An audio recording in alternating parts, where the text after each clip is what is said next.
வணக்கம் நண்பர்களே. இன்றைக்கி வீடியோவில் நீங்கள் பார்க்குறது என்னென்னா டப்ளிங் மிஷின் அப்படின்னா ரெண்டு கோணை வந்துங்க, அதாவது ரெண்டு நூல் இருக்குது பார்த்தீங்களா, ரெண்டு நூலை வந்து முறுக்கி ஒரே நூலாக பண்ணுறது பேர் தான் டப்ளிங் மிஷின். இங்கே பார்த்தீங்கன்னா இந்த மாதிரி 6 மிஷின் இருக்குதுங்க. கோன் வந்து நூல் பஞ்சிலேருந்து நூல் உருவாகி அந்த நூலை கோன் வைண்டிங்கிற மிஷினில் ட்விஸ்ட் பண்ணுவாங்க.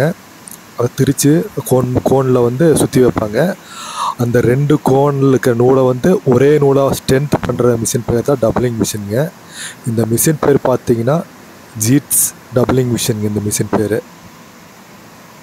இங்கே இருக்க டப்ளிங்கோட ஊசி அதாவது ஸ்பிண்டல் பார்த்திங்க அப்படின்னா 400 ஸ்பிண்டலுங்க. ஒரு சில இடம் கொஞ்சம் பெருசாக இருந்துச்சுன்னா 500-600 ஸ்பிண்டல் கூட இருக்குங்க. ஸ்பிண்டல் ஆகும்போது மிஷினுடைய லென்த் அதிகமாகிட்டே இருக்குங்க. ஓகே, நன்றி, வணக்கம்.